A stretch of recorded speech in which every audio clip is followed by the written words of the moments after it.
kids. It's your old pal Plazzy the Plasma Deity, formerly known as Squatty the Squatter Man. And I'm back again to let y'all in on a little known secret of the Milky Way. Now this is our solar system. The Sun, Mercury, Venus, Earth, Mars, Jupiter, Saturn, Uranus, watch out for the Klingons around Uranus, and Neptune.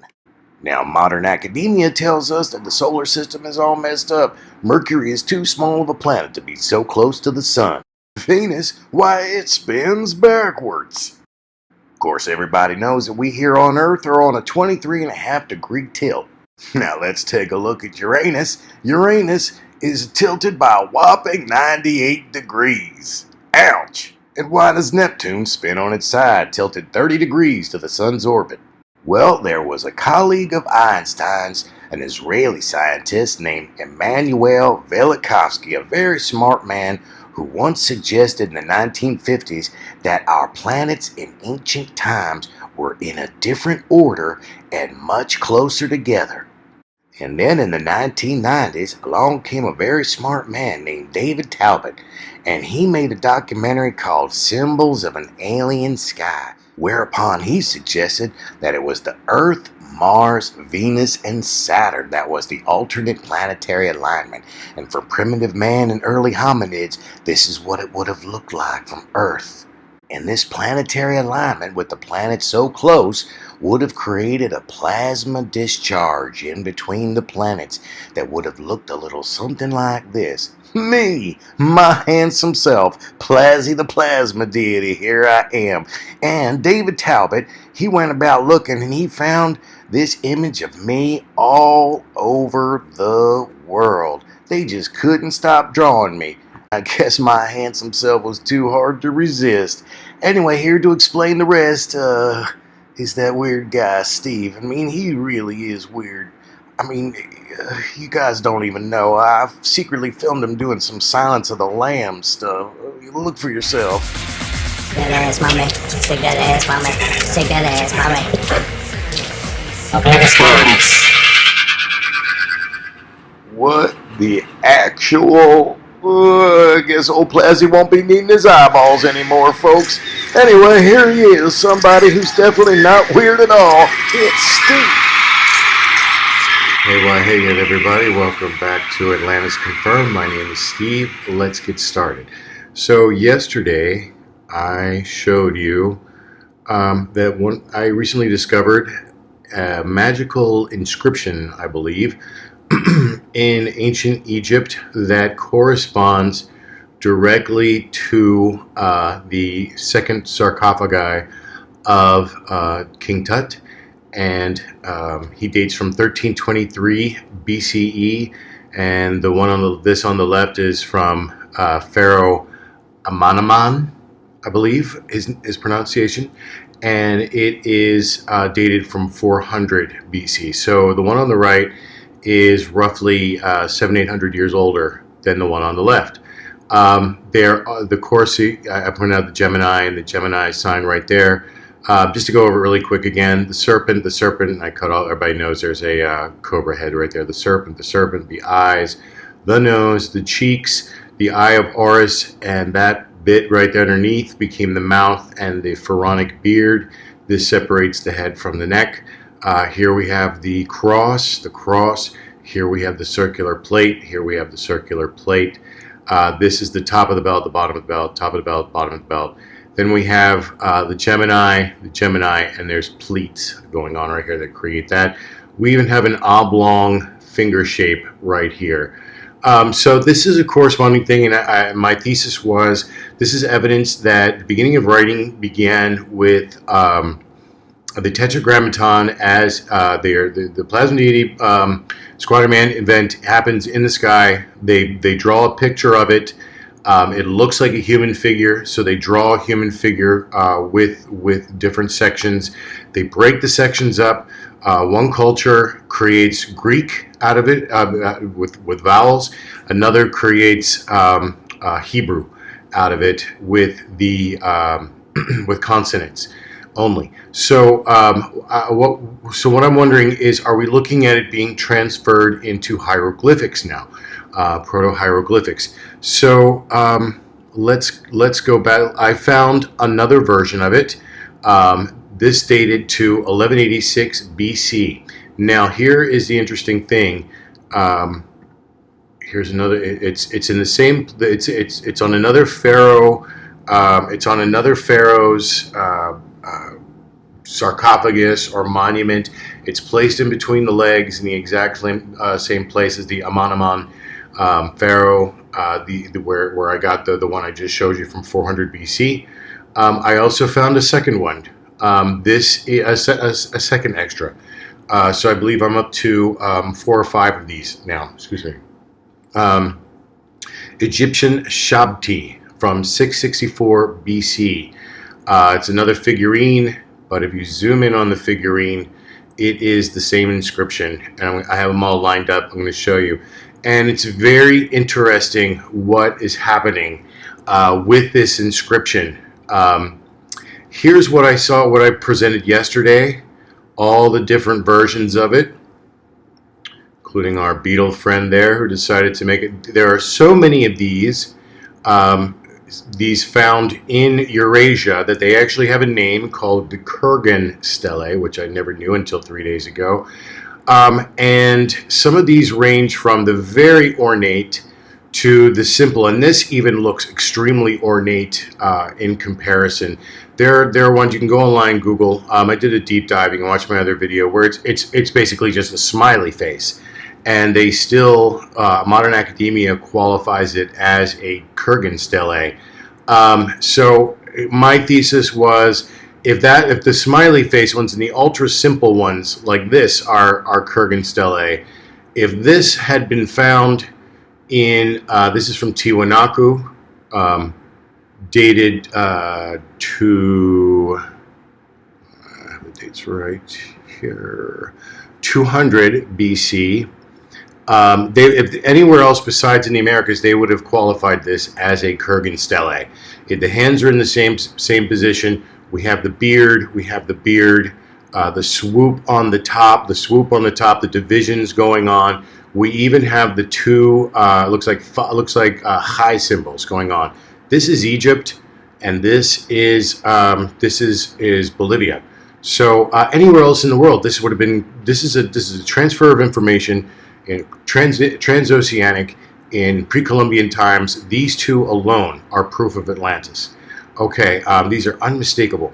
So, however, we find even older ones. I'm going to go ahead and switch to my next one, where I'm showing we're able to now, based on tracing the development of the Kurgan stele, to roughly get some sort of an idea. I've got enough of the pieces that I'm starting to get a map of the development of where this thing developed, what year it developed, and its progress route. So let's begin. And I'm going to give this the full treatment here. So we begin. Our oldest one is actually in Göbekli Tepe.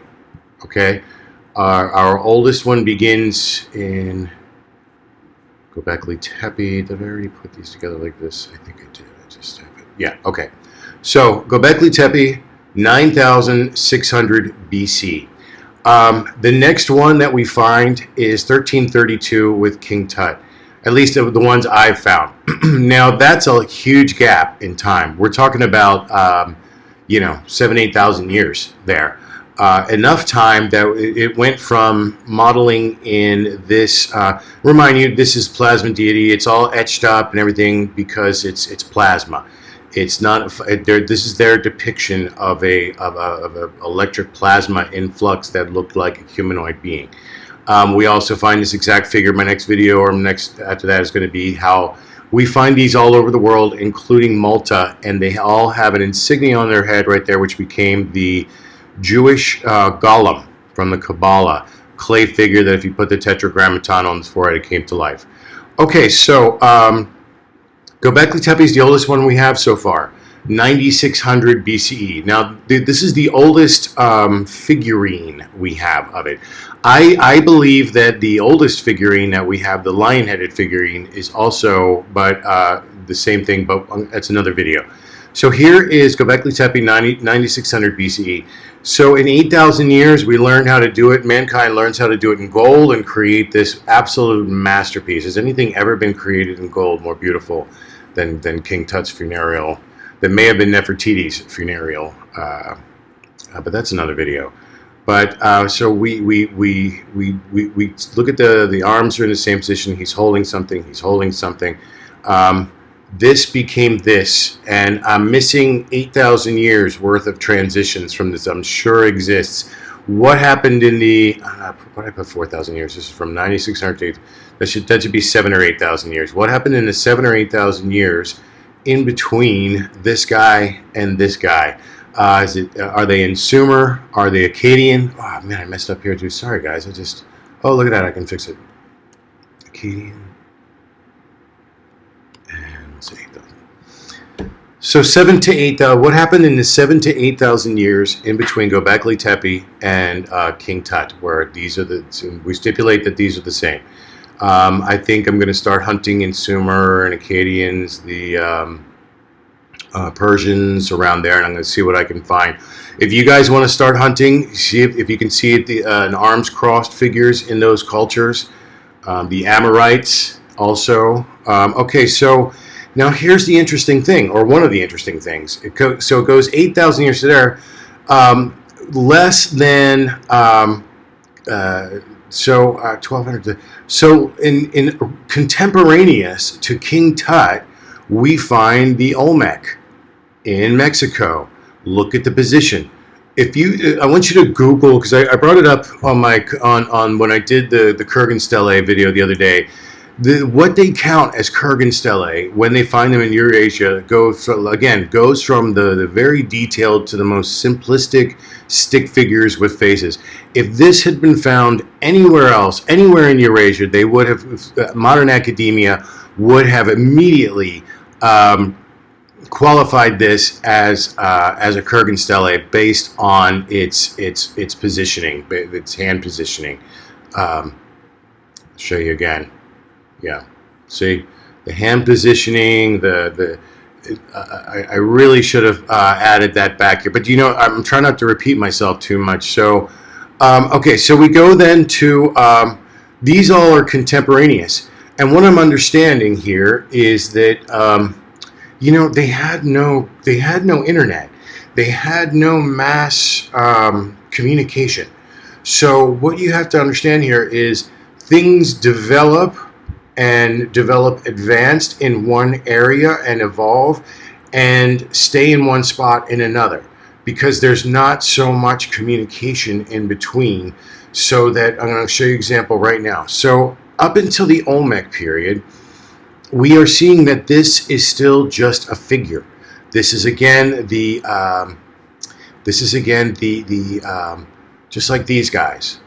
It's these are the Kurgan Stele. There are thousands of these in Eurasia, thousands, and you can peruse them on. They're all in the same hand position, and that's what the hand position is. 90% of it that it's a figure, a male figure with a hand position like that.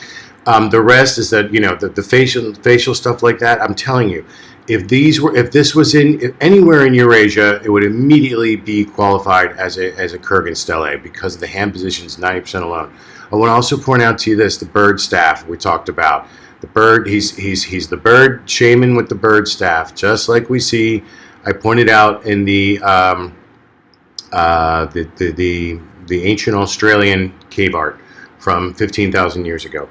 Okay, so here is the new one that I found right there, and I'm gonna line. Here's my photo with all three of them lined up. So we're gonna take a deep dive into how they evolve, because I think that's just as interesting. Okay, so but here is what this is still back in Greece. Back in Egypt. Whereas we went from, this is how advanced this culture is becoming, or already was. It can do this amazing gold work, like this beautiful gold artwork like this, with all this symbology and texture and everything, flawless design. Over here, we're still doing the the King Tut sarcophagi is a Kurgan stele, and they're both Kurgan steles before there was a Kurgan stele. It's a Gobekli Tepe plasma deity that they're recreating. So whereas this remained a figure in 1 to 200 years later after Tut, this is the earliest one I have found so far. It is an inscription. In addition to being represented, because remember, this came off of a they're still doing it, the position and everything, but you see where it's become modified now. It's not so exaggerated with the limbs. Maybe it's being lost over time. It's just more about being. It becomes more just about being crossed. It's just a symbol that evolves over time. Again, there is no mass production. There is no internet. It's an artist seeing it, traveling many miles, and doing another version of it. Hopefully, from memory, that is perfect, and it evolves over maybe just aesthetically. A pharaoh said, "I don't want to do my hands like that. It looks stupid. I want to do it this way," and so they made it that way. Let's get back to our timeline. So here is the interesting thing. So it now, however, becomes in the Egyptian version. It's evolved into a full-on, fully developed. I am certain that these hieroglyphs mean something. I haven't looked them up. There are actually, you can scan hieroglyphs and get them read, but this became this. There's the oldest one, and you just flip this over here, and but I just put them next to each other because I wanted you to see the eye there and stuff. Let me show you really quick. Let's take this deep dive in the symbology of these. So here's what's fascinating.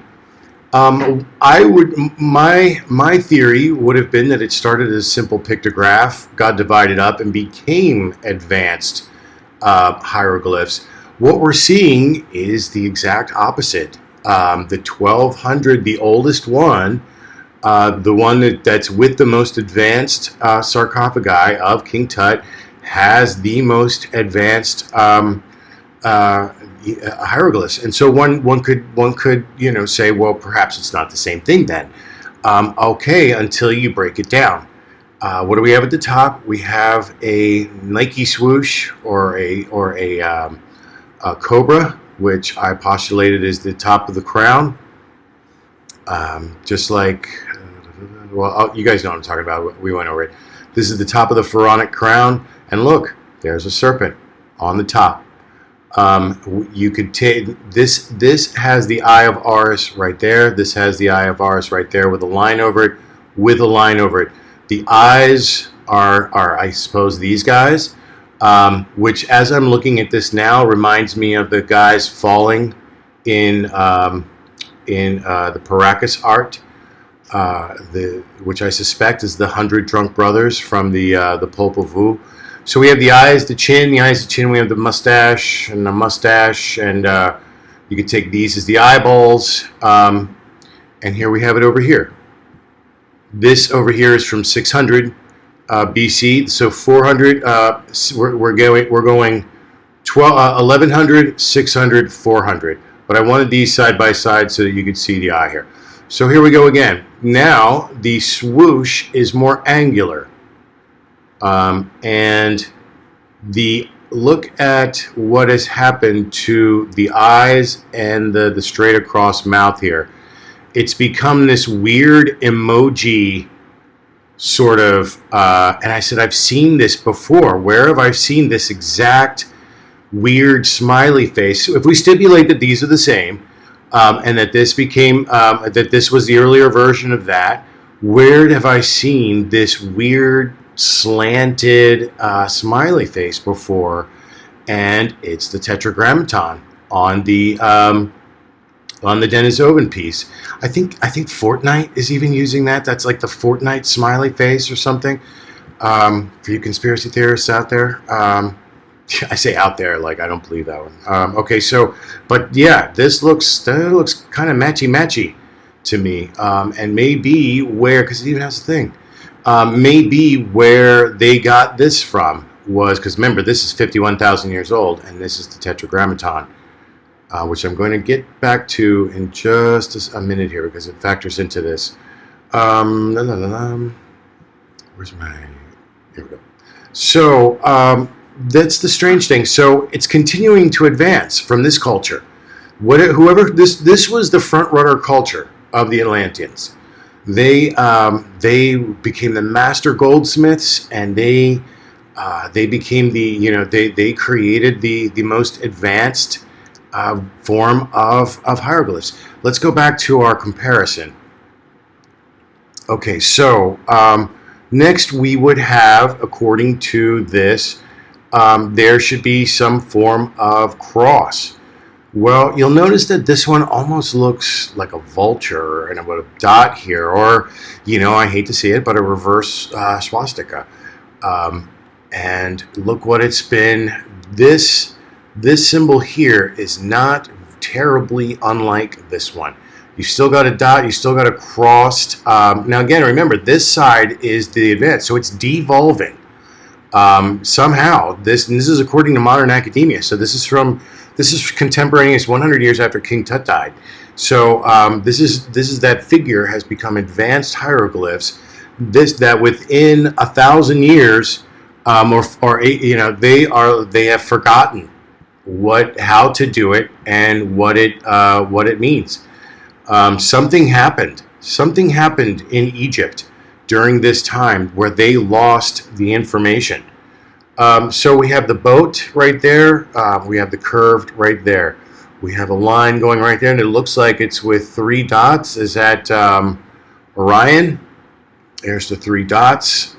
Is it the pyramids? We have another line. We have another line.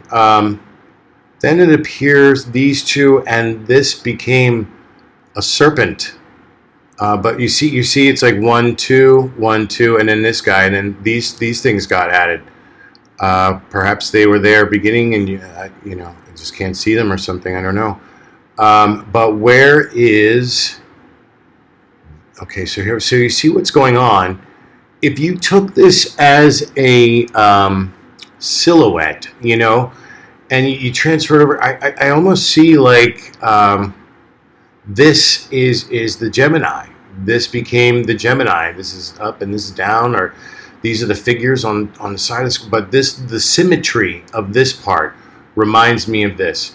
And then one would assume that we're going down to here, since we have these two figures and this got combined, or rather got separated. It almost feels like so this person here, saw a version of this, and this person saw a version of this, and it's getting dumbed down from this guy to this guy to this guy. Now let's look over here. So remember, from this one to this one to this one. For some reason, this one just made an easier key to see what was going on with the latest one, because I know what they were going for here, so I can, it's just an easier key. So let's do it again. So we have the serpent, the serpent, the serpent. We have eyes, eyes, eyes, eyes. I'm assuming these part were originally the eyes right there. Okay, and it looks like something got lost. This one has that, because as I showed you, so does the Tetragrammaton. Boom. But where's my comparison? There they are. But the hooks have been lost by the time we get to this version. But oddly enough, the eye skips this one, but remains this one. So it's almost like bits are still filtering through time. Like, oh no, you got it wrong. This is supposed to be an eye over here. I saw this version. It's still around, so I see it as an eye. It's not that. I've seen this somewhere. You know what I'm saying? It's like this is an evolution through time with no internet, with no resources, just memory and what one artist copied from another and passed down. But so we see the return of the eye, and that may be more significant. I don't know. I'll just follow that away. But it skipped this version. Maybe it means something different without the eye. But we have the line there, and we have the line there, and one would assume, since that's the eye, we don't have an eye at all for this one, and this became these guys, this stuff, whatever that's supposed to be. But you see it sort of goes like an N right there, because that's the eye, and this is underneath of the eye. And then we have the bird, and I'm guessing this line right here going straight across is that, because it's right under the eye. Here's the eye, there's the figures, and then there's the ground I guess they're sitting on, you could say. And it just flat out becomes a figure sitting there. It looks like it's Thoth with either a serpent or like a writing instrument and a list, checking his list, checking it twice while he's sitting there. The Eye of Horus became Thoth writing a list, and that almost kind of looks Thothy. This looks more like this, and then this became this. See how it swoops up? See how the leg swoops up and down? The leg swoops up and down. That would be the list right there. This is his arm, and that's the Thoth. Okay, so then we have the crisscross, which I would love to know what this says. It's probably like, something lofty, because it's on the Pharaoh thing between his lips. But oh hi, amen, glory of the light, and up your butt and all that stuff. So it's probably one of those fawning to amen, the name of the light and the spirit of the god and all that stuff. Let's move on. So this is the bird. Let's say looks almost I won't say it airplane-ish, but look, you know what it actually looks like? It's our Göbekli Tepe friends, isn't it?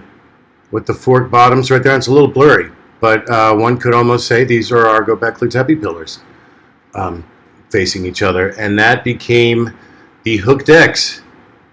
Hello, Scott Walter, and all you Freemason conspiracy theorists out there, say hello to the origin of your hooked X. Whatever the hell that. Oh, it's the Göbekli Tepe. Göbekli Tepe is the origin of your hooked X, if that is such. What did it become over here? It's a little blurry. It's a little hard to tell. I usually, when I watch this back on my phone later, I can see, but it looks like almost like that Tesla logo, right? And then the figure. Is it another plasma deity with the serpent and the egg? But this became this, which became this. So, this is such a complex hieroglyph. I bet you this guy saw this worn over time, thought that was that. And this guy saw a version of that was worn and said, yeah, it's bird or it's a hooked X. But this is, see, there's the hook. There's the hook. Okay, so let's move on. As I said, we got the half moon, the boat. This one has no half moon at all. They just went ahead and left that out, unless that's incorporated into the tail there, sort of. We have a straight line going across. We have a straight line going across. We have a straight line going. Oh, don't sleep on the 3 dots there. The 3 dots of Orion. 3 dots of Orion. Did they include them over here? Looks kind of like they maybe did. 1, 2, 3. There, it's just pitted. Okay, so here's how, if you take the silhouette, look again. Here's the line, and this guy. Well, this is the finger, right? Somewhere in here, because that looks fingery too. Or no, this is actually the. Look how they've combined it. This is the finger. This is the finger, and this is the Gemini sign right here. And this must have been the original. What the original Gemini sign got made of, the spiral for the galactic center. And that looks like the ore from the back of the Moai on the Göbekli Tepes. I'm sorry, on the Easter Island Moai. And then these guys are this, which again look like they got transformed into Göbekli Tepe pillars. These would have been the original, but the Göbekli Tepe site predates this. But are they taking it back? But these are the corresponding parallels to this. I find that very fascinating, how this got translated into that. I mean, again, it's all there. If like this is a foot, you go up to the bird, come down to another foot, and this is the tail. You see how you could combine these two if it was worn away, chipped away, and what do they turn it to over here? Oh, look, they still had the spiral. They still kept the spiral. The bird is gone. It's turned into a T. So this got changed into this, which got misinterpreted, and that became our Gemini symbol today. So that's very interesting because that's kind of galactic century with a bird. What do we know from our Sinai carving from 1000 BCE, which is a couple hundred years after this, about the galactic center Ouroboros with a bird figure beside it, right? And that's the star chart location of where Gemini was, where the dual the Asherah and Yahweh and Asherah plasma deities in the sky at the same time. So let's see what else. So that's that. This didn't continue, so they left whatever this was off completely, and that looks kind of turtley at the bottom there, right? A little turtle crawling around. They didn't get it either. They've got the notches, they've got the spiral. They left out the bird, unless they got the curvature there, and they thought they thought the bird was just a curve. I see what it is, and then they combined. Oh, that's how it happened. Look, so the bird curvature would be right here. Okay, right there. That's the bird curvature. Then it went like if you broke this part and went right into it, the curvature goes into the bottom part right there. And then this was the other bottom part. Excuse me. And it looks like they tried to put a little notch here to represent, they didn't know what that was, but they knew there was something down there. And that may also explain this little V-shaped absence right there between these two. But look how much they completely separated that by this time. So then we've taken our deep dive, and I hope now you trust me that these are 1, 2, 3. That's kind of imperative on the journey here that we're taking.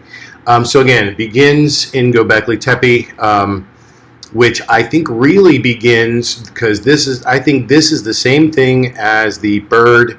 This is our bird shaman from see the Asherah pose, right? This is our bird shaman because it's all the same thing. It's the plasma deity, squatter man in the sky, interpreted as a bird-headed Asherah. These were holes or breasts or whatever you prefer. They became interpreted as. And since that is dated 15,000 BCE, I am now starting to believe that our plasma deity event happened a lot more recent time than I initially, because I'm still putting back together that I'm still putting back together the Altamira man. Stays a figure in Mexico. Where was that? That goes down here. Okay. I'm still putting, and I've had to come to the conclusion that there was no. I have no plasma deity evidence in the Altamira Man cave. The only plasma deity evidence I have in the Altamira Man cave that dates to I believe 140,000 years ago is that it matches the constellation of Ophiuchus, which is also Orion. They share the same stars. One is in the winter, one is in the summer. Ophiuchus in the summertime, holding the serpent. He's the serpent handler. The serpent, where the Milky Way streak goes through, becomes the Aquila the eagle. So the serpent, this feathered serpent, is the serpent's constellation of Ophiuchus, crossing the Milky Way into the Aquila the eagle, which is shaped like phi. It's the two triangles next to each other. It's got Altair and I can't think of the other star's name right now, but they're twin stars that are one's on one side of the Milky Way and the other's on the other.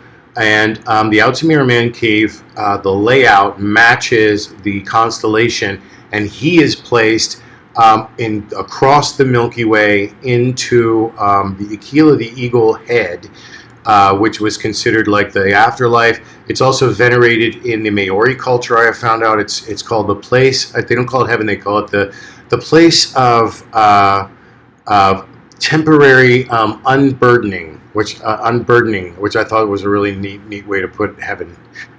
It's not paradise; you just don't get messed with for a while. Unburdening, which in itself may be a heaven, right? So, and it got venerated also by the Sumerians. That's the Aquila the eagle there, and it's also Horus in Egyptian. And so it's the most venerated constellation. But the only thing that ties back to is because it's in the north, the guide star, the lodestar, the North Star, Polaris. So it's in the same location that the Plasma Deity event happened, because the Plasma Deity Squatter Man event happened on the North Pole axis of all the planets, because we were all lined up. So it's in the same place. That's all that I have. There's nothing I find inside the cave itself that denotes anything Plasma Deity-ish. I have math, and I have Fibonacci, and I have religious, and I have Yanni, and I have all this other stuff that I'm going to show you. Feminine symbols, direct placement of the bones. I have lots and lots of all that, but I don't have anything Plasma Deity related. The earliest stuff that I have that is definitive to me of Plasma Deity related is what the scientists say is 15,000 years ago in the ancient Australian caves of Dreamtime, the bird shaman, which also matches roughly the same date as the bird shaman found in the Lascaux caves as well. So also with a bird staff. So those are obviously depicting the same thing. The natives in ancient Australia say that they're it goes back 35,000 years, but the scientists say it's only 15,000 years. The cave paintings there. That's closer to the Lascaux caves. So I'm thinking this event may have happened as early as 15,000 years ago. I think that perhaps early men and every other hominid always lived with this planetary alignment. Not necessarily the Plasma Deity events, because the planets weren't close enough. They had to be closer for the plasma jump. That came with time, but they always had this planetary alignment, and it wasn't or this, not necessarily planetary alignment, this previous planetary order, and the planets were closer together to each other. But the alignment didn't happen until 15,000 years ago, and that's what is depicted in Lascaux, and that is what's depicted in Australia on the caves. And that's what became depicted all over the world. I have a hard time believing that something as old as Altamira Man, 140,000 years, it seems more like they just venerated it because of the star positions and the way the Milky Way cut through it. And they weren't necessarily equating that with anything having to do with it hadn't happened yet. I don't think that we wouldn't find any other art, and that's a long time. That's 115,000 years of nothing. But after 15,000 years, from 15,000 years ago of the Lascaux caves and of the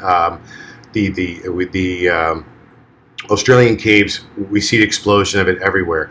I'm wondering if this is the cataclysm that happened. This is the plasma blast catalysm. It wasn't a sunstorm. It may not have been a comet. It may have been the destruction from this Plasma Deity Squatter Man event, or it may have both happened. This may have happened, and then Graham Hancock's 10,500 BCE, because all of my stuff 15,000 years ago dates to 13,000. So this would have happened before, because that's what the Lascaux cave dates to, and that's what the so I'm saying mine is roughly 13,000 BCE. Graham's is saying his is 10,500 BCE. We have found craters that sort of back up what Graham Hancock is saying. I believe in Greenland, or is it Iceland? One of them. I haven't looked it up in a while. And it's or was it Sweden? No, I think it's Iceland. And so it may have been both. And if it was both, those poor primitive peoples. Can you imagine? You see this incredible thing in the sky, and you survive that, and then you get hit by a comet, a broken up comet that that destroys the world. And it's a wonder that we're able to piece together what we can. But my point is, I don't find anything in those years between Altamira Man and I look and I find things that are like, I think Fibonacci is everywhere, and a lot of like Devil's Tower. I'm just going to put that out there. I think the lines could have been assisted in making the giant Fibonacci tree. But I don't see any plasma deity stuff until after the Lascaux caves and the Aboriginal art, and then it's everywhere. So this may have happened 15,000 years ago. Okay, so here we go. Let's move on. Okay, so I've shown you how these are all matching. So let's do this again.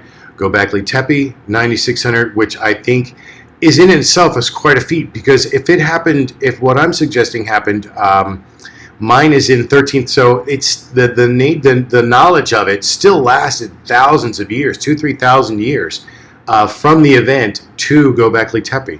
We're still missing 2,000 or 3,000 years. I mean, I think all those Venus figurines, all those early figurines that we find as fertility goddess, they're all the plasma deity event, and they're the most primitive ones that we find. Everything, but that's it that we find it. But so from the cave paintings to this is a good if they're 15,000 years old.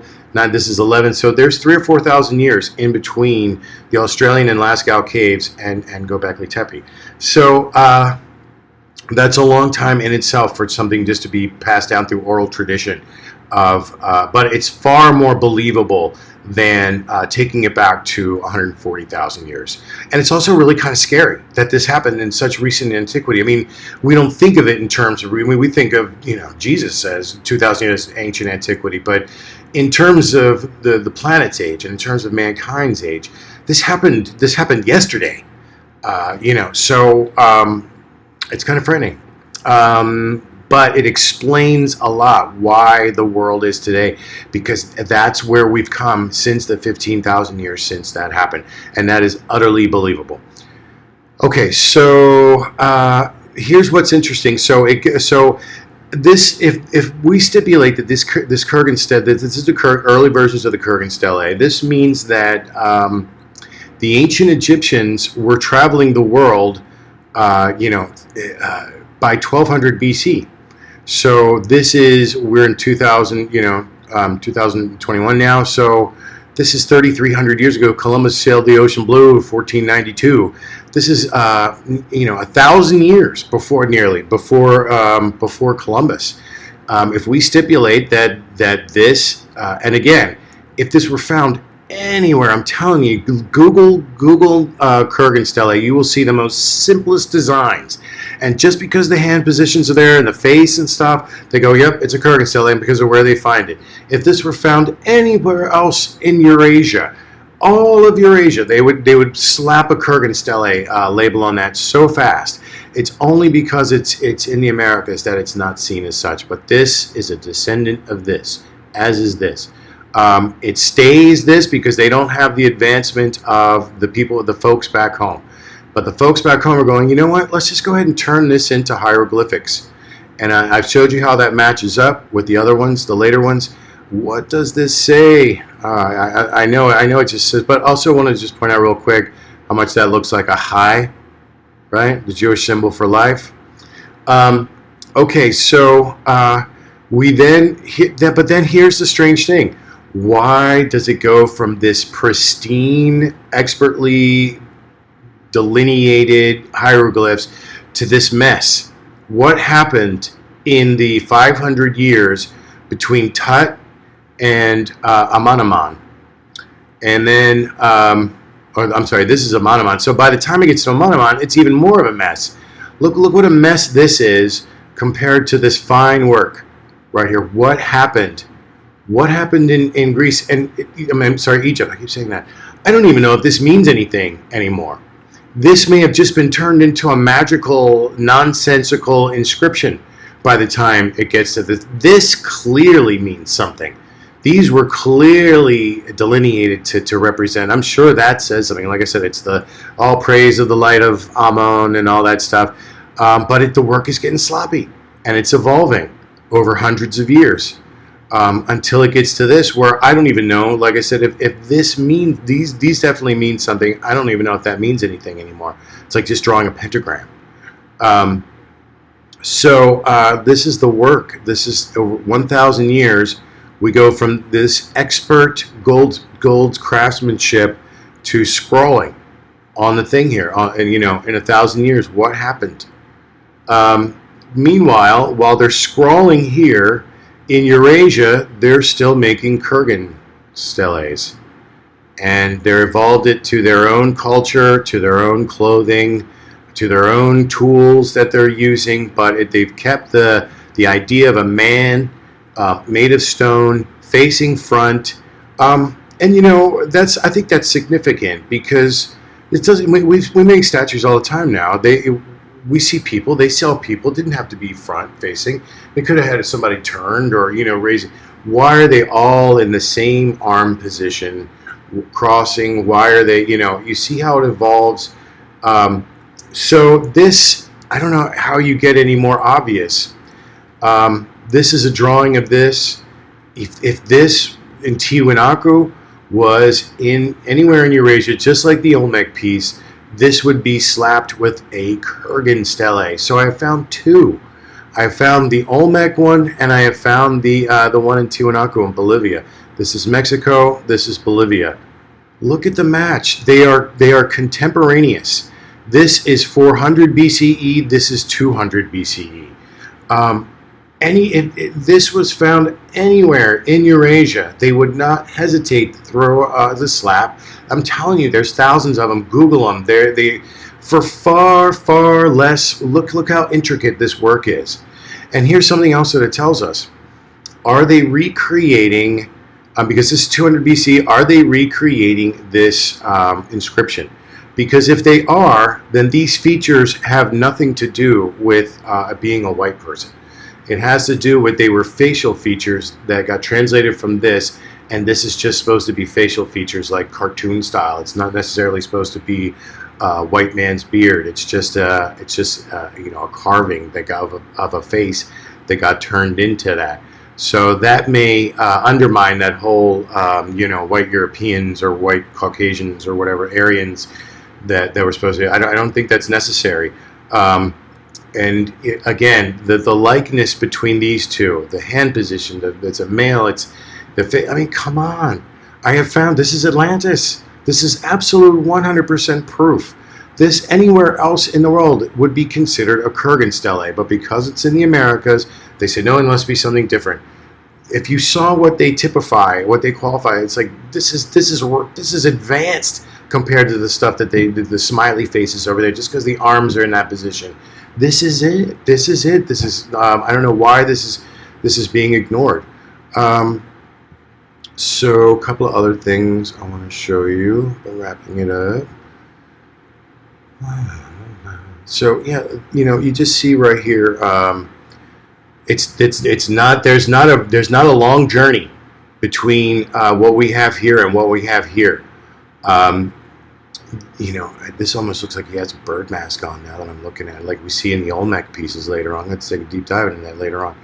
But I just want to throw this up so you see once again, there's the thing, there's the eyes, there's the pharaonic beard, the cross, the circle, this, and then look, the telltale Gemini, which we found out wasn't even a Gemini. It was a galactic center with a bird. They got changed into a Gemini. Also because it represented two, so it was an easy symbology swap to make. So here's what else I just wanted to add addendum. Yesterday's video I showed you that I say that I think this is significant here as well, because if I'm suggesting that the Egyptian and the pre-Semitic culture made its way to the Americas, What I said was that the cliche Native American hey ya, they're actually saying hey wa hey yid. Now, what I failed to accentuate yesterday's video was they're saying it wrong. The pre-Semitic people said it Yud He Wah He. That's Yahweh, Yudweh. That's how you get Yahweh out of this. The E Wah E Yud is it is the correct pronunciation of the letters, but it's in the wrong place. This goes to show that they broke off, and just as we see the Egyptian hieroglyphs getting worse, I think they forgot how to read it. I think they forgot how that it's read from right to left by the time it gets to the Americas, because we're talking about the Sinai Peninsula, the Sinai carving we've done deep dives on is 1000 BCE. So that's 1,000 years plus before it made it to the Americas, and it crossed an ocean. So that in a time when, again, no mass production, no internet, it's just word of mouth and whatever you could copy from memory and take with you. I think by the time I think this is proof that it's still around, but it's just like they didn't. It's devolving in Egypt.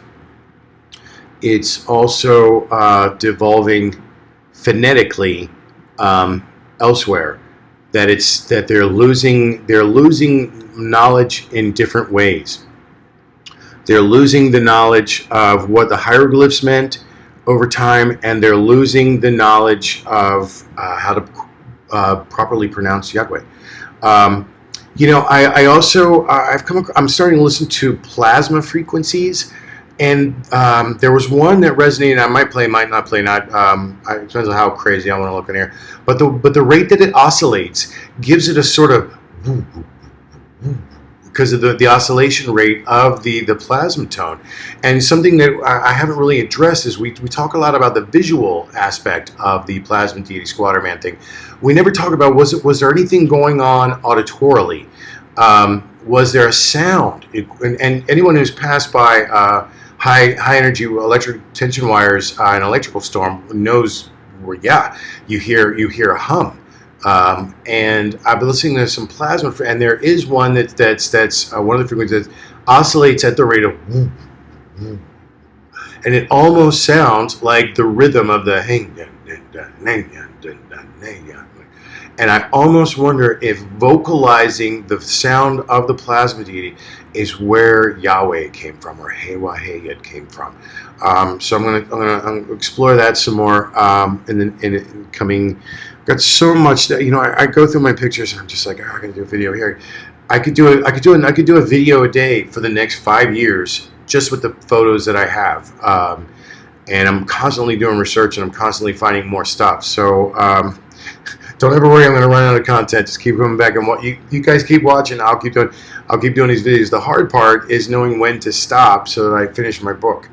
All right, I'll see you guys on the next one. Adelante.